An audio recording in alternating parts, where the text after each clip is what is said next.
Здравствуйте, в эфире «Чегемская правда». Давно у нас не было Астамура Таня, и вот, наконец, он появился, наш постоянный политический обозреватель. И я, воспользовавшись этой ситуацией, начну, наверное, вот с нашего региона, Южного Кавказа. Активно сейчас идет переговорный процесс между Азербайджаном и Арменией. Вот-вот решится вопрос открытия сквозного сообщения через Зангезур, вот так называемый Зангезурский коридор.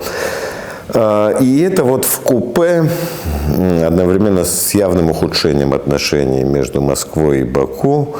То есть я вот хотел бы как-то, чтобы ты рассмотрел перспективу вообще и коридора, и потом мы уже поговорили, наверное, о взаимоотношениях там Москвы, Баку, временное или постоянное, и вообще как это отражается на регионе в целом и на нас в частности. Добрый день. Я тоже рад приветствовать после долгого перерыва. Естественно, это происходящие на Южном Кавказе события геополитические самым прямым образом на нас влияют. Мы традиционно эту тему с тобой в этой передаче обсуждаем уже несколько лет. Можно сказать, мы с завидной регулярностью говорим о вопросах транзита. Потому что геополитика – это вещь же не абстрактная. Она строится вокруг влияния на коммуникационные пути. Одним из каковых, несомненно, является Южный Кавказ. Первый этап изменения этой конфигурации начался еще в первой половине 90-х годов, когда был подписан контракт о строительстве нефтепровода Баку-Тбилиси-Джейхан. Это еще при Шеварднадзе? Да, это еще при Шеварднадзе произошло. Был создан консорциум по разработке шельфовых месторождений и транспортировке этой нефти по этому маршруту Баку-Тбилиси-Джейхан далее в Европу. Там, конечно, проявляли интерес и Казахстан, и другие региональные страны. И внерегиональные акторы активно в этом участвовали. Фактически тогда был запущен, эта новая коммуникация, она фактически изменила конфигурацию этой коммуникации, которые обычно проходили, поскольку регион находился под патронажем России, коммуникации проходили в российском направлении. Тогда тоже была идея, что основной путь пройдет через Новороссийск, но события в Чеченской Республике помешали реализации этого проекта. И основным путем стал Баку-Тбилиси-Джейхан. И главным таким, можно сказать, коммуникационным узлом стала тогда Грузия для Южного Кавказа. Сейчас мы наблюдаем второй этап.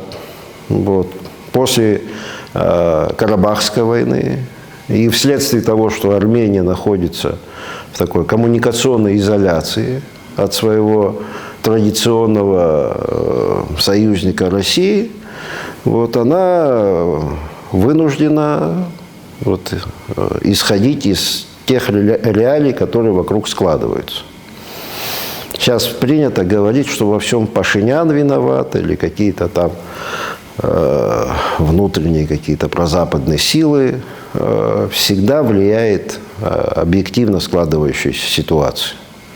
Если представить, что там был бы сейчас не Пашинян, а кто-то другой, то, возможно, Армении пришлось бы еще на какие-то большие уступки в результате каких-то военных событий идти. То есть, фактически, она идет на эти уступки под очевидным военным давлением.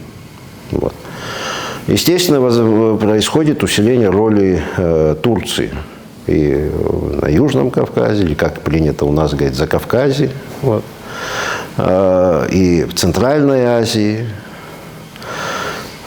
И, конечно, для нас так эта ситуация тоже не может совсем благостно развиваться. Она чревата многими опасностями, потому что может произойти столкновение интересов на каком-то этапе, не обязательно напрямую военное, но какое-то конфронтационное противостояние может возникнуть в регионе. Сейчас внимание России отвлечено от этого региона. Вот. И она объективно заинтересована в поддержании таких ровных, если не сказать, ну, дружескими не назовешь, но ровных взаимоотношений с Турцией по многим причинам. Вот. Но может произойти такое, рано или поздно такая ситуация, когда эти интересы схлестнутся. Потому что Турция, очевидно, является бенефициаром того, что произошло в Сирии.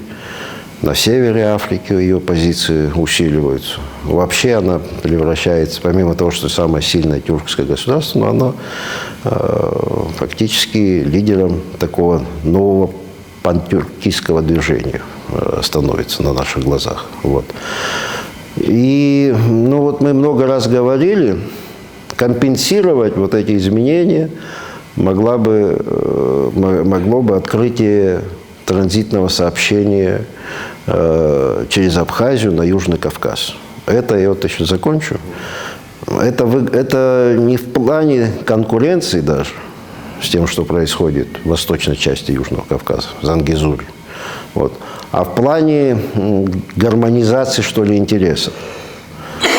Чтобы у всех акторов была возможность не подозревать друг друга в том, что они пытаются какие-то преимущества для себя создать. Вот. Это помогло бы компенсировать. Для баланса. Да, служить балансу интересов. Да. Но в этой связи все-таки открытие, там, допустим, Зангезурского коридора, оно значительно как бы обновляет те козыри или те пожелания, которые были у разных игроков в этом регионе. За интересантами, допустим, открытие сквозного коридора изначально там вот в регионе смотрелась и Армения. Армения, которая была отрезана от мира, и вот это окруженная там врагами, условно, там с одной стороны там Турция, с другой стороны Азербайджан, и то есть для нее это вот как бы связующее звено с ее главным союзником тогдашним, Россией было. Сейчас Армения, получив там Зангезурский коридор, ведь Зангезурским коридором воспользуется не только Азербайджан, но и сама Армения. Для нее это вот как бы некая связь через Турцию, через... Кстати, Трамп проявил заинтересованность. Да, это, да, я как бы уже, это уже детали, да, как бы то, что... Очень такая деталь существенная. Да, то, что как Трамп заявил о том, что дорога, как бы он предложил Америку в качестве управляющей стороны над этим Зангезурским коридором. Так вот, мнение Ирана уже почти никто не спрашивает в этом контексте. Да, это вот я забыл сказать, что ослабление Ирана также оно создает лучшие условия для реализации. Это, тем более с участием США. С другой стороны, вот из этой схемы как-то мы забываем про Грузию.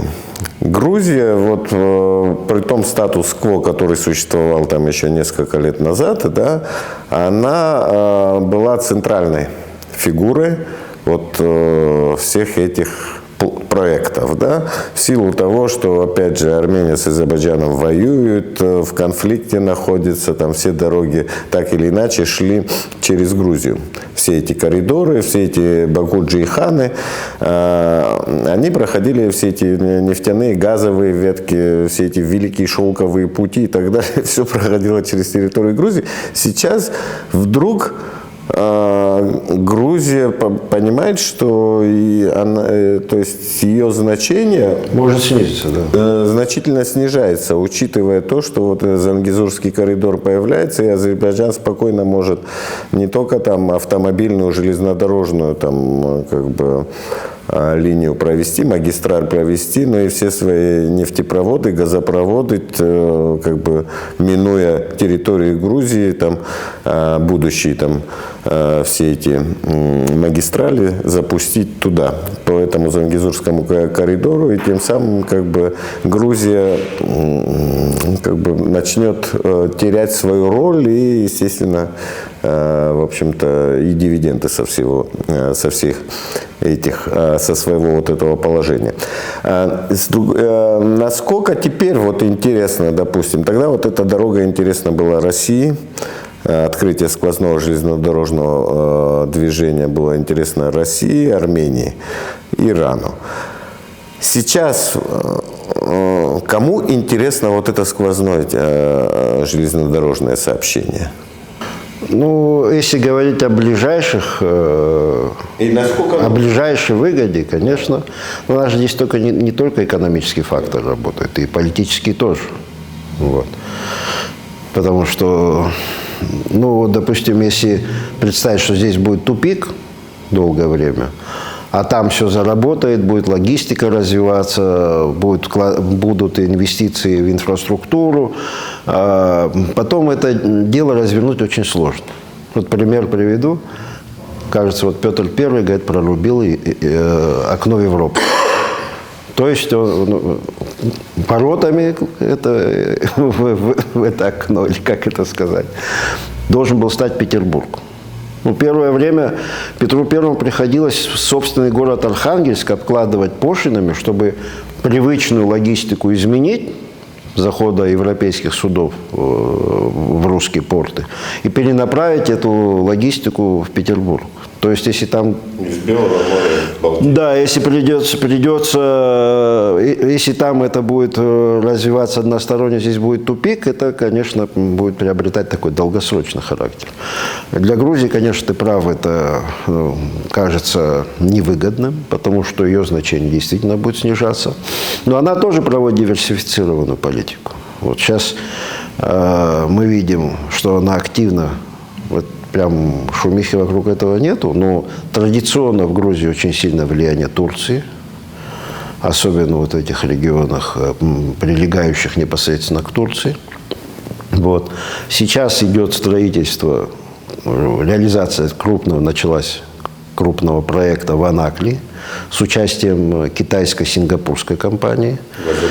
Да, то есть здесь появляется такой очень, очень мощный внерегиональный игрок, которого никогда не было на Южном Кавказе, как Китай, который ищет альтернативные разные пути для масштабных поставок своей продукции на внешние рынки. Вот. То есть здесь совершенно новые какие-то вводные появляются в этом регионе. Вот. И такое вот тупиковое состояние, в котором мы находимся, оно, конечно, чревато разными опасностями. Но ты спросил, кому выгодно. Конечно, в первую очередь кажется, что выгодно России, Абхазии, Грузии, потому что у Грузии тоже есть проблемы. У нее западные районы Грузии, они, конечно, там мало таких экономических драйверов. То есть, если заработает такой транзит, они появятся. В советские годы, кстати, это очень сильно влияло на развитие нашей Восточной Абхазии и прилегающих к ней западных регионов Грузии. Сейчас оттуда наблюдается отток населения в нашем случае и в Западной Грузии тоже. Потому что нету таких стимулов, которые... Да, тупиковая ситуация. Вот. Если дальше смотреть, ну, я думаю, рано или поздно этот вопрос будет обсуждаться на уровне крупных игроков, и региональных, и нерегиональных. Обязательно встанет необходимость примирения их интересов. Потому что если чьи-то интересы будут ущемлены, всегда будет желание к какому-то реваншу, там, расшатать ситуацию, изменить невыгодный для себя статус-кво. Это всегда, это мировая практика, мировая история, всегда так. Поэтому, если удастся примирить с помощью того, что, ну, это логично, чтобы вся сеть коммуникаций работала. Если удастся примирить, то это было бы выгодно всем. И тем, кто Зангезур хочет, чтобы работал, и тем, кто хочет, чтобы путь через нашу территорию работал, они потом будут работать как сообщающиеся сосуды. Вот. Помнишь, мы еще в ноябре даже публиковали документ, который в ноябре 2021 года, я вот вчера вспоминал, мы опубликовали документ, который вырабатывали на экспертной площадке, еще в ноябре 2021 года. Я его вчера перечитал, там мы говорили о необходимости разблокирования всех транскавказских магистралей. Вот. Мне кажется, эта актуальность все больше нарастает в этом вопросе. Но здесь надо учесть еще, наверное, как бы не только то, что происходит там в армяно-азербайджанских отношениях. Здесь кризис в отношениях между Москвой и Баку, он идет по нарастающей. Попытка как-то его успокоить, локализовать явно не получилось. И сейчас как бы это напряжение между этими двумя странами нарастает. Насколько вообще этот кризис в перспективе может стать таким долгоиграющим? И насколько он может перерасти там в некую другую плоскость? Понимаешь, мы сейчас наблюдаем за эмоциональной стороной. Вот, там много эмоциональных факторов сработало. Я не говорю, что они не важны, особенно на Востоке это очень важно. Всякая там не только суть важна, и форма. Вот. Тут какая-то была череда событий во взаимоотношениях между Баку и Москвой. Вот. Но даже если бы этой череды событий не было, и все бы выглядело ровно, сам факт того, что конфигурация коммуникационная меняется, само по себе это никак не способствовало бы как-то долгосрочным хорошим отношениям между Москвой и Баку. Это надо иметь в виду. Здесь можно, я уверен, что найдутся какие-то дипломатические способы, чтобы снять вот эту эмоциональную составляющую. Да, такая возможность имеется. Но если говорить о стратегической стороне вопроса, то она решается только путем компенсации, вот то, о чем мы говорим, появления нового транзита. А так, долгосрочно, конечно, это все будет развиваться не в пользу России в этом регионе. Как бы друг другу все не улыбались, не жали бы друг другу руки, вот, это может быть вот таким образом. Ну, с геополитикой мы как бы уже будем говорить в последующих передачах, тем более сейчас тема Зангезура, она находится в динамике, то есть и вообще вся эта история между Москвой, Баку и так далее, между Азербайджаном и Арменией, попыткой перехватить управление американцами и так далее, это все в таком достаточно динамичном, в такой динамике находится. Это обязательно мы как-нибудь в следующих передачах вернемся к этой теме. Сейчас я все-таки хотел бы о внутренней ситуации поговорить. На прошлой неделе форум Народного единства сделал обращение парламенту о том, чтобы провести парламентское расследование, отталкиваясь от той ситуации, что у нас там последний год-два очень активно муссировалось, якобы в Абхазии есть антироссийские силы и настроения, да, и силы. То есть это вот как бы Аслан Джани and Company, они как-то об этом активно сообщали миру. И в конце концов это вот так или иначе отразилось на Абхазии, на абхазской политической системе, да, то есть тяжелые выборы, потом система санкций и так далее и тому подобное, но в реальности вот тот мир, нарисованный Асланом Джанием, о том, что здесь Абхазии там как бы море антироссийских сил, еще как бы подкармливаемые там различными спецслужбами иностранными, он заметно отличается от тех реалий, которые есть. С другой стороны, ну, если бы так не было бы, наверное, были бы какие-то там, я не знаю, уголовные дела, расследования и так далее. Ничего, кроме вот таких как бы пропагандистских заявлений, больше ничего не было, по большому счету.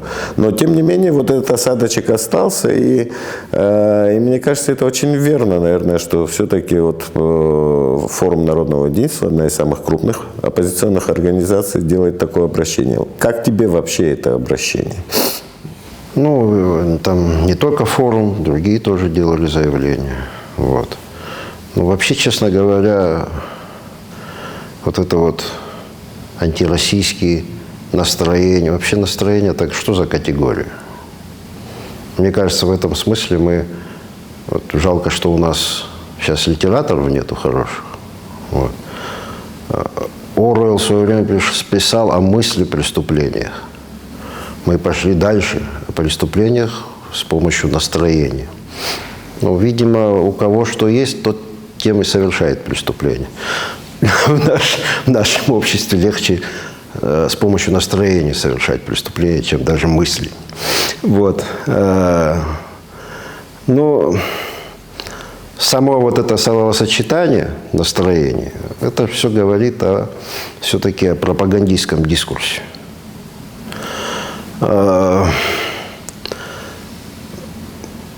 Этот пропагандистский дискурс создал действительно большие проблемы. Он посеял в настроениях нашего общества какие-то такие подозрения. Вот. С этим обязательно нужно работать. Этот дискурс надо обязательно, как сказать, дискурс менять. Вот. Дискурс надо менять. Вот. И в этом направлении, прежде всего, нужно работать власти. Какие-то важные шаги ею были сделаны по стабилизации ситуации.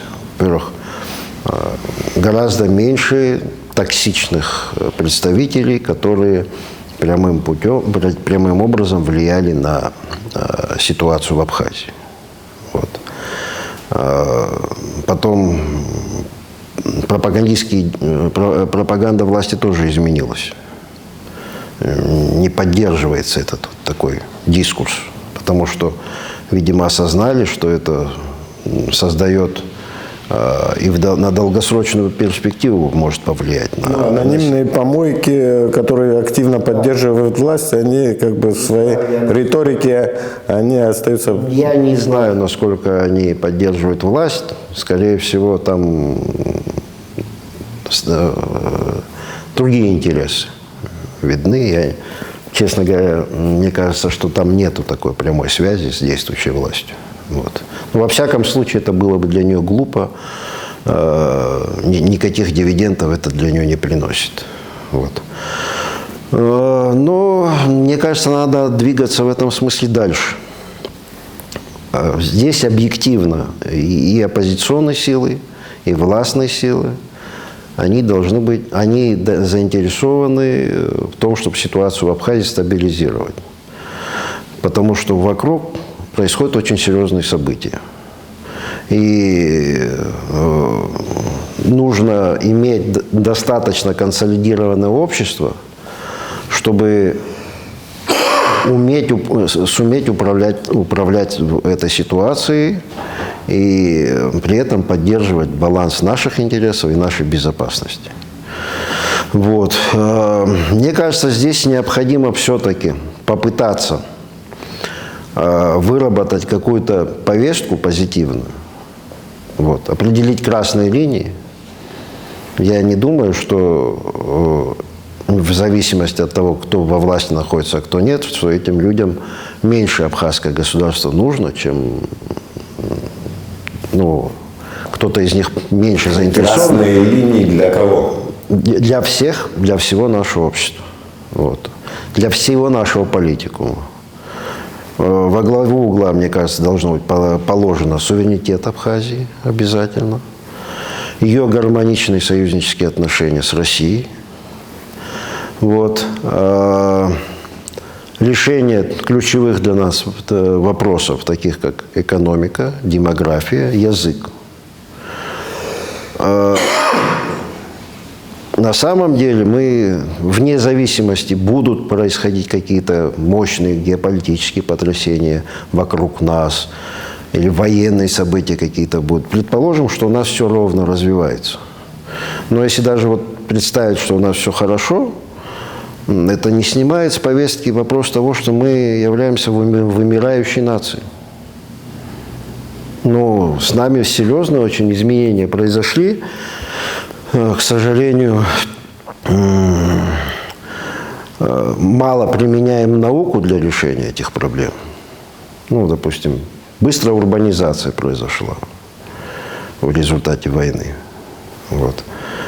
которая не соответствовала этим экономическим каким-то процессам, естественно, в Абхазии. Сокращение рождаемости как следствие урбанизации. Потом, мы же видим даже, что в деревнях происходит с абхазским языком. Мы можем посмотреть хотя бы на руководителей наших политических, что официальных, что оппозиционных. Среди них все меньше людей, которые выступают публично на абхазском языке.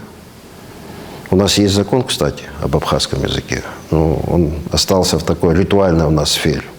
Понятно, что его невозможно реализовать, сказать, завтра все заговорили на абхазском. Да, но это же гигантская проблема. Зачем такое государство нужно, в котором нет абхазского языка? Да, для чего оно? Какие оно функции будет выполнять? Не функции сохранения абхазского народа точно. То есть, если я не пытаюсь увести в сторону твой вопрос,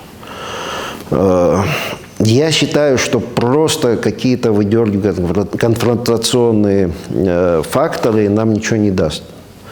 Надо хотя бы попытаться уже выйти на следующий уровень самосознания, осознать, в какой ситуации мы находимся, и, может, на этой почве заняться совместной какой-то деятельностью. И это, естественно, должно будет сопровождаться и соответствующим пиаром, и работой, и заявления нужны, и полемика, все-все. Но желательно, чтобы это вокруг того, что решает нашу главную задачу, наше выживание, чтобы это происходило. Мне кажется, что нужно предпринять эти попытки. Потому что, мне кажется, нынешняя власть, у нее было бы ошибочным лавировать между, допустим, провластными силами или оппозиционными. Или еще хуже, лавировать между различными группировками, которые так или иначе заявляют о своей поддержке. Здесь нужно опереться на все общество. У нас самые успешные правления, они связаны с тем, что лидеры опирались на все наше общество. То есть отвечали чаяниям всего нашего общества. Иногда общество не может само сформулировать. Оно интуитивно чувствует проблемы, но оно сформулировать не может. Но для этого существуют, наверное, политические элиты. Они должны сформулировать набор проблем, и как они будут их краткосрочно решать, долгосрочно решать, какие меры для этого, экономические должны быть приняты, политические.